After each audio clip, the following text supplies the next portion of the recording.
She laughed at the woman on the phone, called her weak, pathetic, a ghost from his past. But then she saw the picture.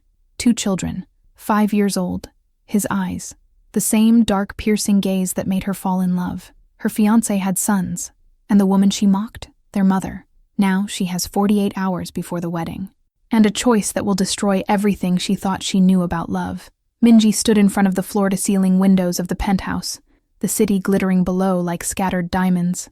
Her reflection stared back at her. Flawless makeup, designer silk robe, diamond engagement ring catching the light, 26 years old, about to marry the most powerful man in the Korean underground. She smiled. Everything was perfect. Her phone buzzed on the marble counter. Unknown number. She almost ignored it, but something, curiosity, boredom, arrogance, made her answer. Hello? Silence. Then a woman's voice, soft, tired, careful. Is this Minji? Who's asking? Minji's tone sharpened instantly. I need to speak with Jae-sung. Minji's smile turned cold. Jae-sung, her fiancé, the man whose name made entire neighborhoods bow. He's busy, Minji said, her voice dripping with satisfaction. You can talk to me. I'm his fiancé. A pause. Too long. I didn't know he was engaged. Minji laughed. Sharp. Cruel. Of course you didn't. Let me guess. You're one of those women from his past? Still holding on to something that never existed? The woman on the other end didn't respond immediately. When she did, her voice was steady. Almost too steady. I'm not holding on to anything. I just needed to tell him something. Then tell me, Minji said, walking toward the balcony, the wind catching her hair. I'll decide if it's worth his time. Another silence. It's about his sons. Minji froze. The word echoed in her mind like a gunshot. Sons. What sons? Her voice was ice now. The woman hesitated. I didn't mean to. What? Sons. I shouldn't have called. I'm sorry. The line went dead. Minji stood there, the phone still pressed to her ear, her heart pounding in a way that had nothing to do with love. Jae-sung didn't come home until after midnight. He moved like a shadow through the penthouse, his presence heavy and silent. Dark suit, cold eyes. The kind of man who commanded empires without raising his voice. Minji watched him from the couch, her legs tucked beneath her, wineglass in hand. Busy night? She asked, her tone casual. Always. He poured himself a drink, didn't look at her. I got a call today. That made him pause, just for a second. But she saw it. From who? A woman. His jaw tightened. Barely. But Minji had learned to read him. Every muscle, every breath. What did she want? She said something about your sons. The silence that followed was suffocating. Jae-sung turned slowly, his dark eyes locking onto hers. And for the first time since they'd met, Minji felt something she'd never felt around him. Fear. What did you say to her? His voice was calm. Too calm. I didn't say anything. She hung up. He stared at her for a long moment. Then he downed his drink in one motion and walked toward the bedroom. Jae-sung. He stopped. Didn't turn around. Do you have sons? Go to bed, Minji. Answer me. He looked back at her then, and the coldness in his eyes made her breath catch. Some things are better left alone. Then he was gone. Minji couldn't sleep. She lay in the massive bed, staring at the ceiling, replaying the conversation in her mind. Sons, plural, not a mistake, not a lie. Her phone glowed on the nightstand. She grabbed it, scrolled through the call log, found the unknown number. She hesitated. Then she typed a message. Who are you? The response came faster than she expected. Someone who made the mistake of loving him. Minji's chest tightened. And the boys? 3 dots appeared, disappeared, appeared again. Then a photo loaded. Minji's breath stopped. 2 boys, identical, maybe 5 years old. Dark hair, bright smiles, and eyes. Those eyes. The same dark, piercing gaze that had made her fall in love with Jae-sung the first time she saw him. Her hands shook. She zoomed in on the photo. Their faces, their expressions, the way they stood, shoulders back, chins up. Miniature versions of the man sleeping in the next room. Another message appeared. I didn't call to ruin your life. I called because they're sick, both of them. And I can't do this alone anymore. Minji stared at the screen. Her perfect world, the engagement, the wedding, the empire she was about to inherit, suddenly felt like it was built on sand, and the tide was coming in. Artifact 1. Introduction. Obligatoria. Primeros 40 seconds. She laughed at the woman on the phone, called her weak, pathetic, a ghost from his past. But then she saw the picture. 2 children, 5 years old. His eyes, the same dark, piercing gaze that made her fall in love. Her fiancé had sons. And the woman she mocked? Their mother. Now she has 48 hours before the wedding, and a choice that will destroy everything she thought she knew about love. Emotional summary. A bride-to-be mocks the ex-girlfriend of her powerful fiancé during a cruel phone call, until she sees a photograph that shatters her world. Twin boys with her lover's unmistakable eyes. The woman she humiliated has been raising his hidden sons alone for 5 years. Now, torn between the empire she's about to enter and the devastating truth, she must decide whether to confront the man she loves or bury the secret that could destroy them all. But silence has a price, and in the world of the Korean mafia, secrets don't stay buried, they explode. A story of arrogance, redemption, and the impossible weight of truth. Chapter 1. The Impossible Encounter. 8,000 characters. Minji stood in front of the floor-to-ceiling windows of the penthouse, the city glittering below like scattered diamonds. Her reflection stared back at her. Flawless makeup, designer silk robe, diamond engagement ring catching the light. 26 years old, about to marry the most powerful man in the Korean underground. She smiled. Everything was perfect. Her phone buzzed on the marble counter. Unknown number. She almost ignored it, but something, curiosity, boredom, arrogance, made her answer. Hello? Silence. Then a woman's voice. Soft, tired, careful. Is this Minji? Who's asking? Minji's tone sharpened instantly. I need to speak with Jae-sung. Minji's smile turned cold. Jae-sung, her fiancé. The man whose name made entire neighborhoods bow. He's busy, Minji said, her voice dripping with satisfaction. You can talk to me. I'm his fiancé. A pause. Too long. I didn't know he was engaged. Minji laughed, sharp, cruel. Of course you didn't. Let me guess. You're one of those women from his past? Still holding on to something that never existed? The woman on the other end didn't respond immediately. When she did, her voice was steady, almost too steady. I'm not holding on to anything. I just needed to tell him something. Then tell me, Minji said, walking toward the balcony, the wind catching her hair. I'll decide if it's worth his time. Another silence. It's about his sons. Minji froze. The word echoed in her mind like a gunshot. Sons. What sons? Her voice was ice now. The woman hesitated. I didn't mean to. What, sons? I shouldn't have called. I'm sorry. The line went dead. Minji stood there, the phone still pressed to her ear, her heart pounding in a way that had nothing to do with love. Jae-sung didn't come home until after midnight. He moved like a shadow through the penthouse, his presence heavy and silent. Dark suit, cold eyes, the kind of man who commanded empires without raising his voice. Minji watched him from the couch, her legs tucked beneath her, wineglass in hand. Busy night? She asked, her tone casual. Always. He poured himself a drink, didn't look at her. I got a call today. That made him pause, just for a second. But she saw it. From who? A woman. His jaw tightened. Barely. But Minji had learned to read him. Every muscle. Every breath. What did she want? She said something about your sons. The silence that followed was suffocating. Jae-sung turned slowly, his dark eyes locking onto hers, and for the first time since they'd met, Minji felt something she'd never felt around him. Fear. What did you say to her? His voice was calm. Too calm. I didn't say anything. She hung up. He stared at her for a long moment. Then he downed his drink in one motion and walked toward the bedroom. Jae-sung. He stopped. Didn't turn around. Do you have sons? Go to bed, Minji. Answer me. He looked back at her then, and the coldness in his eyes made her breath catch. Some things are better left alone. Then he was gone. Minji couldn't sleep. She lay in the massive bed, staring at the ceiling, replaying the conversation in her mind. Sons. Plural. Not a mistake. Not a lie. Her phone glowed on the nightstand. She grabbed it, scrolled through the call log, found the unknown number. She hesitated. Then she typed a message. Who are you? The response came faster than she expected. Someone who made the mistake of loving him. Minji's chest tightened. And the boys? 3 dots appeared. Disappeared. Appeared again. Then a photo loaded. Minji's breath stopped. 2 boys. Identical. Maybe 5 years old. Dark hair. Bright smiles. And eyes. Those eyes. The same dark, piercing gaze that had made her fall in love with Jae-sung the first time she saw him. Her hands shook. She zoomed in on the photo. Their faces. their expressions, the way they stood, shoulders back, chins up, miniature versions of the man sleeping in the next room. Another message appeared. I didn't call to ruin your life. I called because they're sick. Both of them.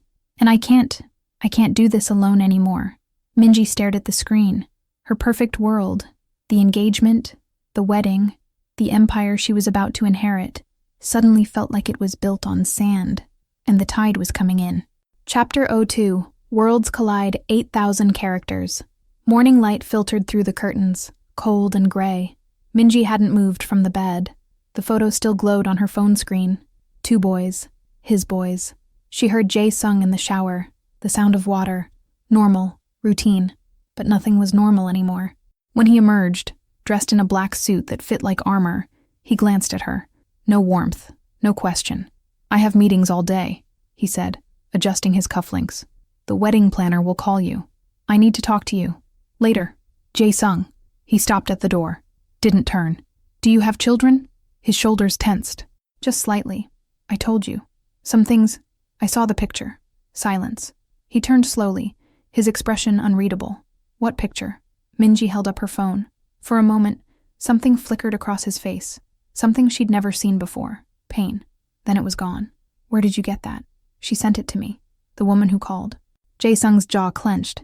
His hands curled into fists at his sides. Her name, Minji said quietly, is Hana, isn't it? He didn't answer. And those boys. They're 5 years old. Which means, her voice cracked, which means you were with her when you met me. It's not that simple. Then make it simple. Her voice was rising now, anger bleeding through the shock. Tell me the truth. Are they yours? Jae-sung walked to the window, his back to her. Yes. The word hit her like a bullet. Yes, she repeated, her voice hollow. That's all you have to say? What do you want me to say, Minji? He turned, and for the first time, she saw exhaustion in his eyes. That I made mistakes? That I hurt people? You knew who I was when you said yes. I didn't know you had children, because it wasn't your business. The coldness in his voice made her flinch. I'm about to be your wife. How is it not my business? They're not part of this life. His tone was final. They never will be. They're your sons, and I made sure they'd be safe. Away from me, away from this. He gestured to the penthouse, the city, the empire. I gave Hana everything she needed to disappear. Except you. He looked away. She called because they're sick, Minji said, her voice shaking. Both of them. And she can't handle it alone. Something cracked in his expression. How sick? I don't know. She didn't say. Jae-sung pulled out his phone, dialed a number. His voice was low, controlled. Find Hana Kim. Send me her location. Now. He hung up. Minji stared at him. You're going to see her? I'm going to handle it. Handle it? Minji's voice broke. They're not a problem to solve, Jae-sung. They're your children. I know what they are. His eyes met hers, and the weight in them silenced her. But you don't understand what it means to be my son. What it costs. Then help me understand. He was quiet for a long time. When I was 8, he said finally, my father's enemies took my mother. They sent her back in pieces. One every week. For a month. Minji's breath caught. I built this empire on blood. He continued, his voice distant. And blood doesn't wash off. It stains everything. Everyone. He looked at her. I didn't want that for them. So I stayed away. And now? Now, I don't have a choice. The address led to a small neighborhood on the outskirts of the city. Modest homes, quiet streets, a world away from the towers and power. Jae-sung sat in the back of the black SUV, silent. Minji had insisted on coming.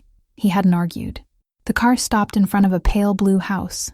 Simple, clean, a swing set in the yard.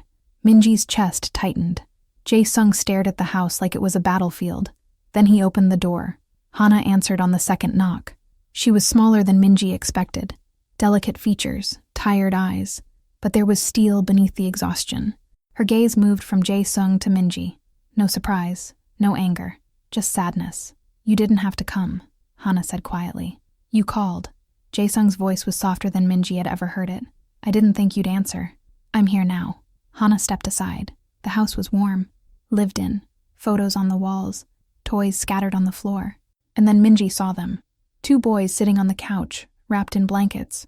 Pale, thin, but their eyes, those unmistakable eyes, tracked Jae-sung the moment he entered. They didn't speak, neither did he. The silence was unbearable. Finally, one of the boys, the one on the left, whispered, "Are you our dad?" Jae-sung's expression shattered. He knelt in front of them, slowly, like he was approaching something sacred. "Yes." The boy looked at his brother, then back at Jae-sung. "Mom said you were a king." Jae-sung's voice was raw. "I'm not a king." "Then what are you?" He hesitated. "A man who made mistakes." The other boy, quieter, smaller, leaned forward. "Are you going to leave again?" And Jae-sung, the man who commanded empires, who had never bowed to anyone, looked at his sons and said the only truth that mattered. "No." Minji stood frozen in the doorway. She watched Jae-sung kneel before his sons, his hands hovering near them like he was afraid to touch, like they might disappear. Hana stood beside her, arms crossed, eyes distant. "They ask about him sometimes," Hana said quietly. "I tell them he's protecting them, that his love means staying away." Minji's throat tightened. "Do you believe that?" Hana's smile was sad. "I used to." One of the boys, the bolder one, reached out and touched Jae-sung's hand. Small fingers against scarred knuckles. "You're real," the boy whispered. Jae-sung's jaw clenched. "I'm real. Mom said you might be imaginary, like superheroes. I'm not a hero." The quieter boy tilted his head. "But you're strong?" "Yes." "Then you can fix us."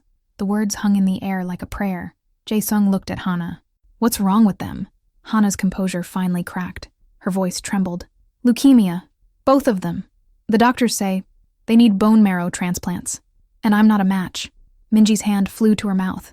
Jae-sung stood slowly, his face a mask. "Have they tested me?" "No. I didn't know how to reach you. Test me. Now." "Jae-sung," I said now.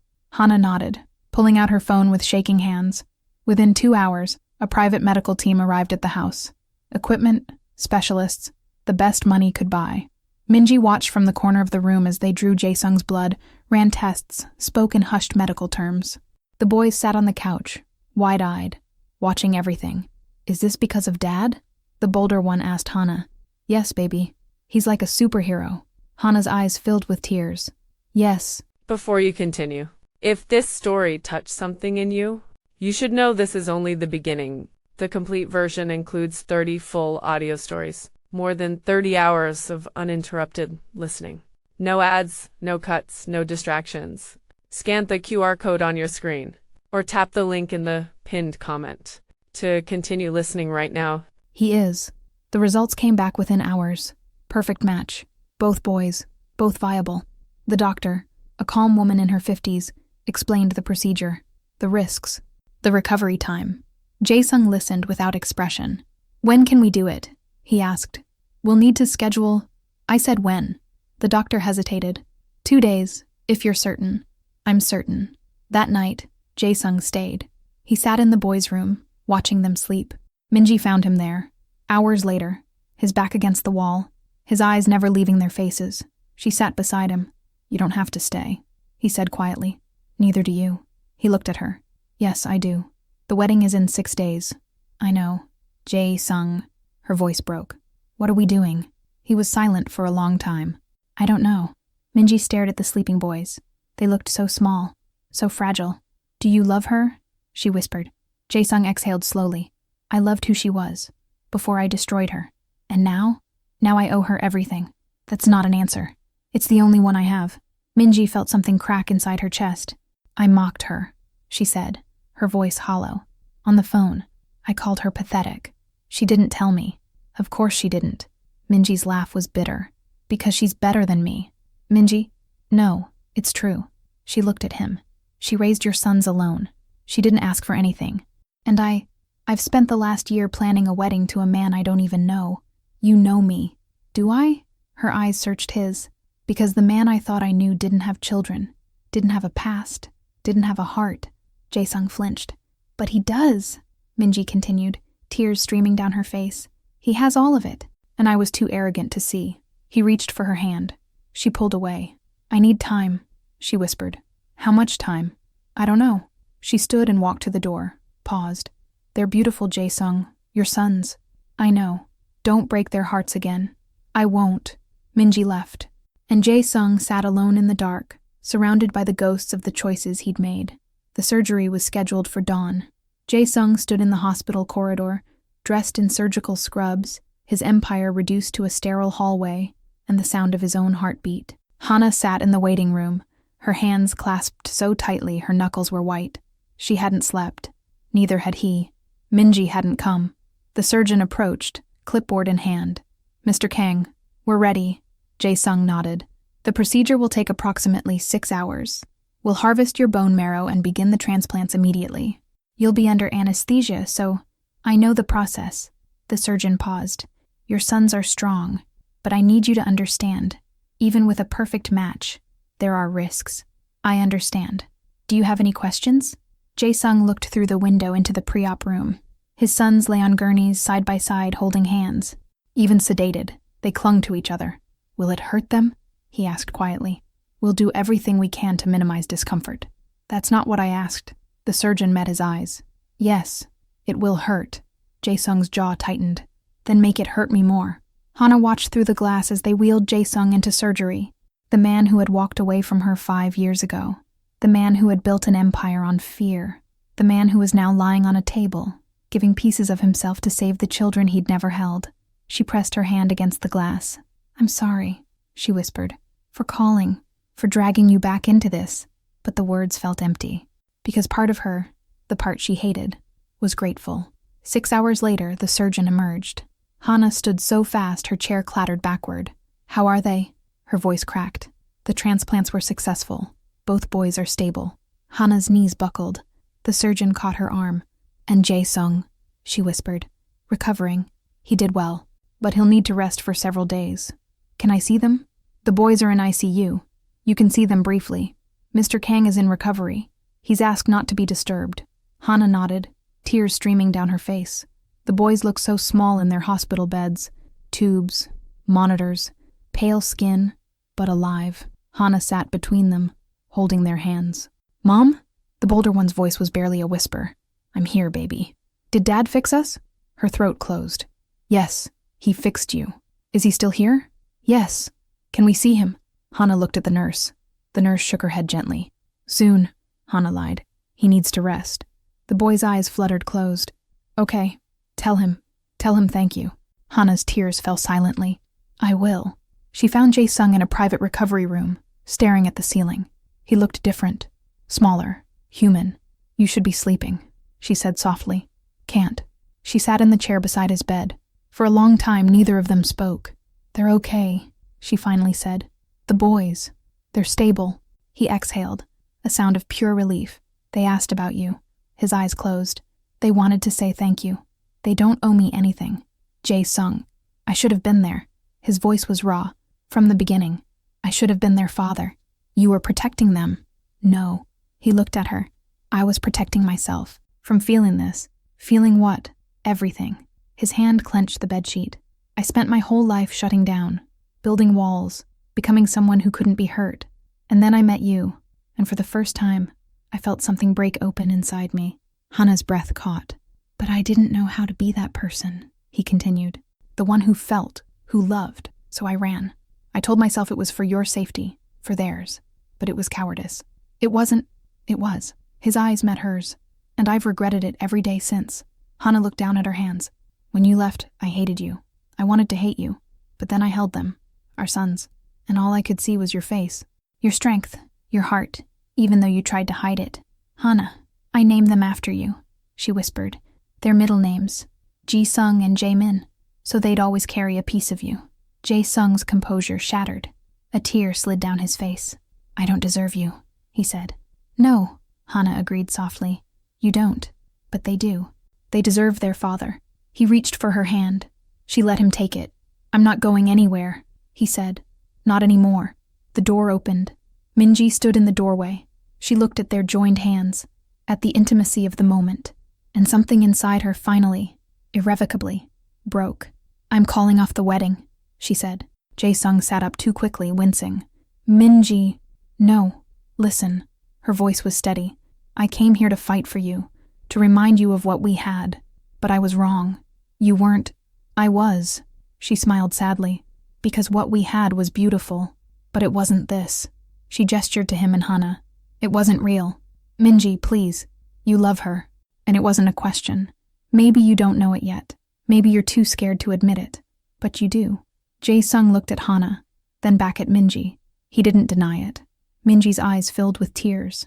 And that's okay, because I deserve someone who looks at me the way you look at her. Like I'm the answer to a question they've been asking their whole life. She walked to the bed, leaned down, and kissed his forehead. Be happy, Jae-sung. Be the father they need. Be the man she deserves. I'm sorry. I know. She smiled. So am I. And then she was gone. 3 weeks later, the boys were home. Their color had returned. Their laughter filled the small house. They ran through the yard, chased each other, lived. Jae-sung watched from the porch, a mug of coffee in his hands. He'd moved into the guest room. Temporary, he told himself, just until the boys were fully recovered. But 3 weeks had passed, and he couldn't bring himself to leave. You're staring again, Hana said, stepping outside with her own mug. I'm memorizing. Memorizing what? This. He gestured to the yard. The boys. The ordinary, impossible beauty of it all. In case it disappears. It won't disappear, Jae-sung, unless you make it. He looked at her. My world doesn't allow this. Then change your world. It's not that simple. It never is. She sat beside him. But you're already doing it. You've been here for 3 weeks. Your empire hasn't collapsed. Not yet. Then maybe it's stronger than you think. Or maybe, she paused, maybe it doesn't need you as much as they do.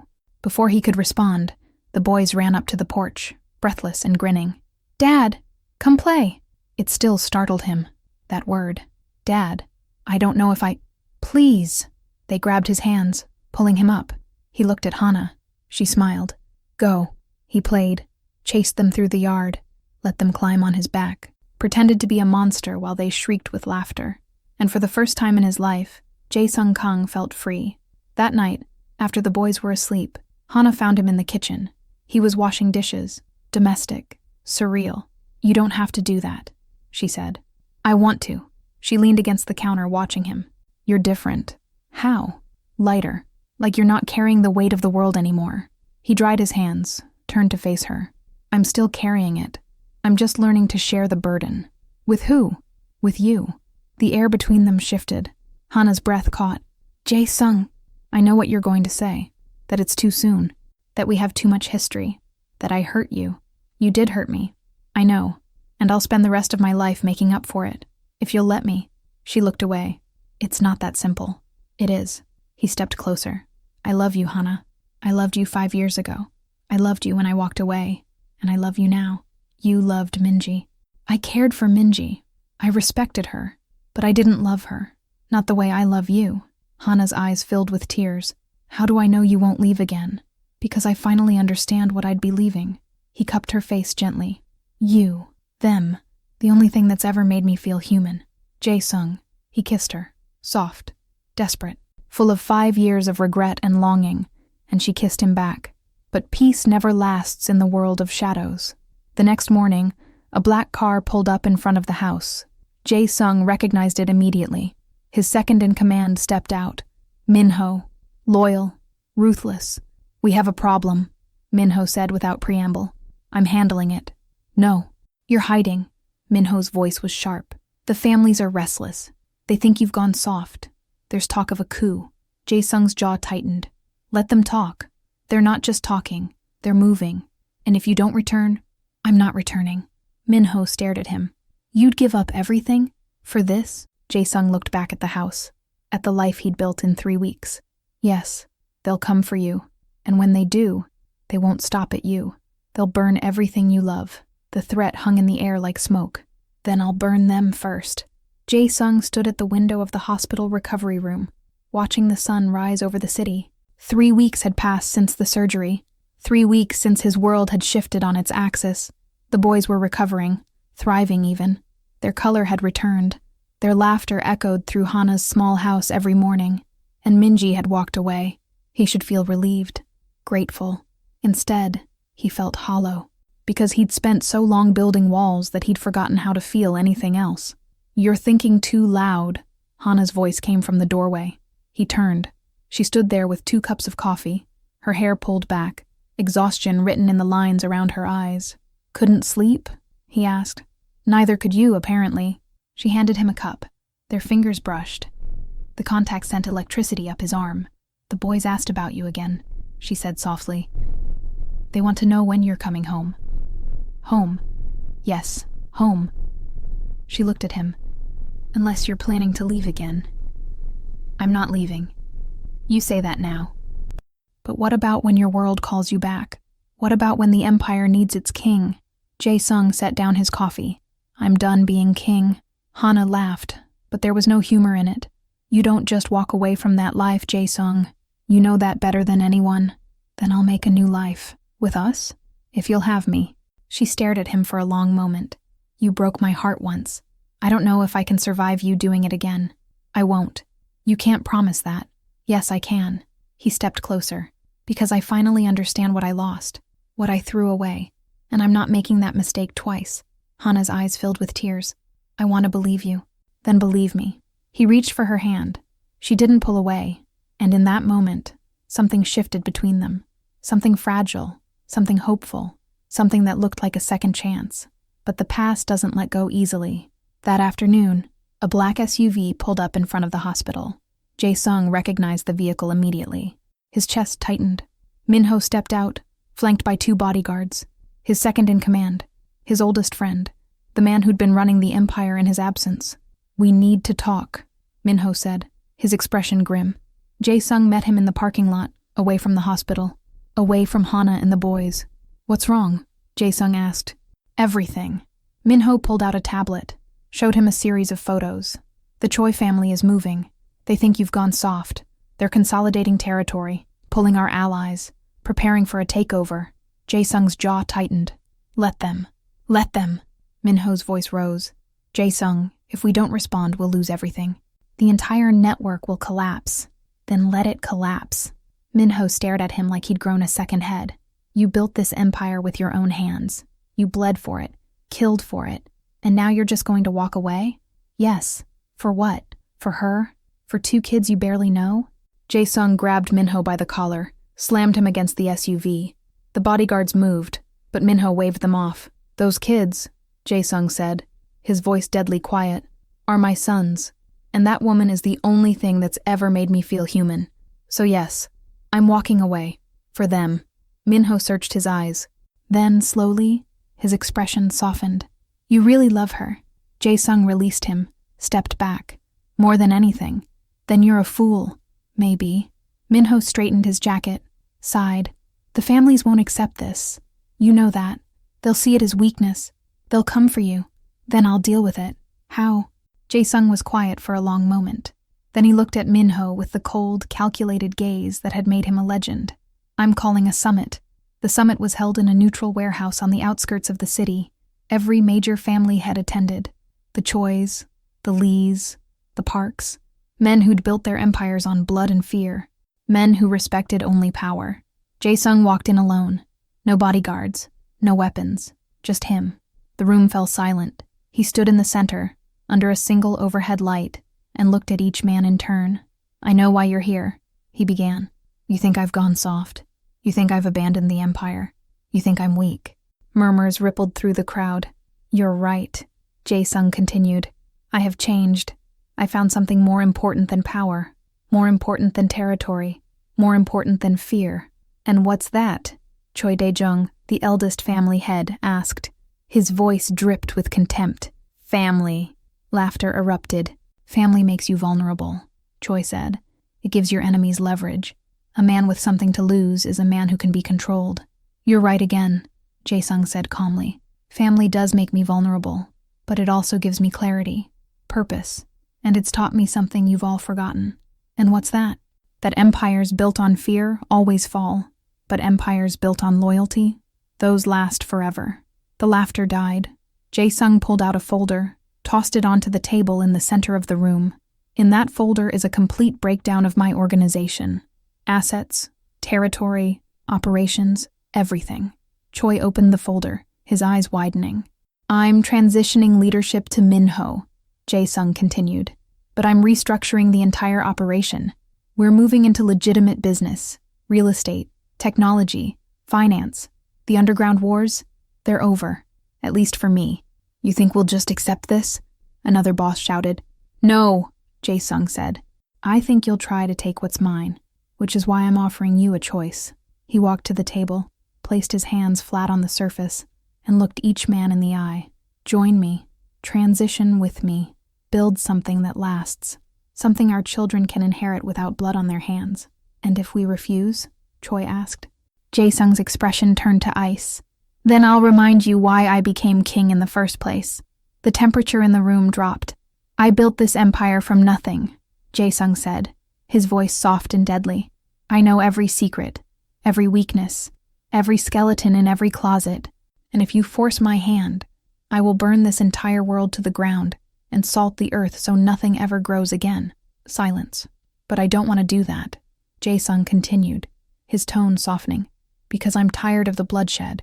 I'm tired of the fear. I'm tired of being a monster. So I'm offering you peace, a partnership, a future. He stepped back. The choice is yours. For a long moment, no one moved. Then Minho stepped forward. I stand with him. One by one, the younger bosses followed. Not all of them, but enough. Choi Dae-jung remained seated, his expression unreadable. You're making a mistake, Kang, he said quietly. Maybe, but it's my mistake to make. Choi stood, buttoned his jacket. Then I hope your family is worth it. They are. Choi walked out, followed by his loyalists. The remaining bosses looked at Jae-sung. So what now? One of them asked. Jae-sung smiled. Now, we build something better. 2 months later, Hana's house had transformed, not in obvious ways, but in small significant ones. A new fence, subtle security cameras, reinforced locks. Jae-sung had insisted, quietly, without making it feel like a prison. The boys were thriving. Their hair had grown back and thick and dark. Their laughter filled the yard every afternoon. They played soccer, climbed trees, lived. And Jae-sung? He was learning how to be a father. It didn't come naturally. He'd spent his whole life shutting down emotions, building walls, becoming someone who couldn't be hurt. But the boys were patient. They showed him how to play, how to laugh, how to exist in a world that wasn't built on fear. Dad, you're doing it wrong, Ji-sung shouted, watching Jae-sung try to assemble a toy racetrack. There's an instruction manual, Jae-sung muttered. Yeah, but you're not reading it. I'm improvising. You're breaking it. Jaemin giggled from the couch. Mom says Dad's good at breaking things. Did she now? Jae-sung looked up, saw Hana leaning against the doorway, arms crossed, a smile playing at her lips. I said you're good at fixing things you've broken, she corrected. That's basically the same thing. Not even close. The boys laughed, and Jae-sung felt something warm bloom in his chest. This was what he'd been missing his entire life. That night, after the boys were asleep, Hana found Jae-sung on the back porch. He was staring at the stars, a beer in his hand. Can't sleep? She asked, sitting beside him. Too much on my mind. Want to talk about it? He was quiet for a long moment. Do you ever regret it? Regret what? Keeping them. Raising them alone. You could have had an easier life. Hana looked at him. Really looked at him. Easier isn't always better. But I wasn't there. I left you with everything. Yes, you did. She didn't soften it. And I hated you for it. For a long time. And now? Now? She smiled sadly. Now I see a man trying. And that's more than I ever expected. Jae-sung set down his beer, turned to face her. I want more than trying, Hana. I want to be the man you deserve, the father they deserve. You're already becoming him. How do you know? Because you're here. Because you stayed. Because you chose us over everything else. He reached for her hand. She let him take it. I love you, he said. I never stopped. Hana's breath caught. Jae-sung, I know I don't deserve another chance. I know I hurt you, but I'm asking anyway. Can you forgive me? Tears slid down her cheeks. I already have. He pulled her into his arms, held her like she was the only thing keeping him tethered to the earth. Marry me, he whispered against her hair. She pulled back, searched his eyes. What? Marry me. Not because of the boys, not because of guilt, but because I can't imagine a life without you. Jae-sung, I know, and if you need time, I'll wait. But I needed you to know. You're it for me. You're the end of the story I didn't know I was writing. Hana stared at him, tears streaming down her face. Then she kissed him, deep, desperate, full of 5 years of longing and pain and hope. Yes, she whispered against his lips. Yes, I'll marry you. 6 months later, the wedding was small, just family, close friends, the people who mattered. They held it in the backyard, under a canopy of lights. Minji was there. She'd moved on, started her own consulting firm, found peace. She hugged Hana before the ceremony. "You look beautiful," Minji said. "Thank you for coming." "Of course," Minji smiled. "And for what it's worth, you were right. He does look at you like you're the answer to a question he's been asking his whole life." Hana's eyes filled with tears. "I'm sorry. For everything. Don't be. You gave me a gift." "What gift?" "You showed me what real love looks like, so I could recognize it when I found it." She gestured across the yard to a tall, kind-looking man talking with Jae-sung. "That's Daniel. He's a professor. Completely normal. Completely safe." Hana laughed. "He's perfect." "He is." They hugged again, tighter this time. And when they pulled apart, there was nothing but peace between them. The ceremony began at sunset. The twins walked Hana down the makeshift aisle, dressed in matching suits, their grins splitting their faces. Jae-sung stood at the altar, Minho beside him as best man. And when Hana reached him, when she placed her hand in his, the world fell away. "I vow," Jae-sung began, his voice steady despite the tears in his eyes, "to be the man you see in me, to be the father our children deserve, to choose you every single day for the rest of my life." Hana smiled through her tears. "I vow to never let you forget who you are beneath the armor, to stand beside you, not behind you, to build a life that's ours, together." They kissed, and the applause was drowned out by the sound of two boys cheering. "Dad kissed Mom. That means they're officially married." Laughter rippled through the crowd. Jae-sung grinned, pulled back from Hana just enough to whisper, "Officially married, huh? I think they know something we don't." "Probably." He kissed her again, and this time, he didn't let go. 1 year later, the house was bigger now. They'd moved to a larger property on the edge of the city, more space for the boys, a proper yard, security that didn't feel suffocating. Jae-sung had transitioned fully out of the underground. Minho ran the restructured organization with brutal efficiency, turning it into a legitimate powerhouse. And Jae-sung? He'd become a different kind of powerful. A father, a husband, a man who'd chosen peace over war. It was late afternoon when Hana found him in the backyard, watching the boys play soccer. She wrapped her arms around him from behind, rested her head against his back. "Guess what?" she whispered. "What?" She took his hand, placed it on her stomach. His entire body froze. "Hana, 12 weeks. He turned, stared at her with wide eyes. "You're pregnant." "Yes." A slow smile spread across his face. "We're having another baby. We're having another baby." He dropped to his knees, pressed his forehead against her stomach. "I don't deserve this," he whispered. "Stop saying that. You've earned this. Every bit of it." He looked up at her, tears streaming down his face. "I love you. I love you too." The boys noticed, came running over. "Why is Dad crying?" Ji-sung asked. "Is he sad?" Jaemin looked worried. Hana smiled. "No, baby. He's happy." "Why?" "Because you're going to be big brothers." Both boys' eyes went wide. "Really? Really?" They tackled Jae-sung, all of them tumbling into the grass in a pile of laughter and joy. And Hana stood there, watching her family, her heart so full, it hurt. This was worth everything. 3 years later, the house was chaos. The twins were 11 now, all long limbs and boundless energy. And their little sister Mia was 3, stubborn, fearless, the perfect combination of both her parents. Jae-sung sat on the living room floor, building a block tower with Mia, while the boys did homework at the table. "Dad, how do you spell inevitable?" Ji-sung called out. "Inevitable." "Thanks, Dad. Mia's eating the blocks," Jaemin reported. Jae-sung looked down. Sure enough, Mia had a red block halfway into her mouth. "Mia, no. We don't eat blocks."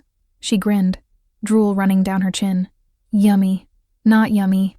Dangerous." He gently removed the block. She immediately grabbed another one. "You're just like your mother," he muttered. "I heard that," Hana called from the kitchen. "It was a compliment." "Sure it was."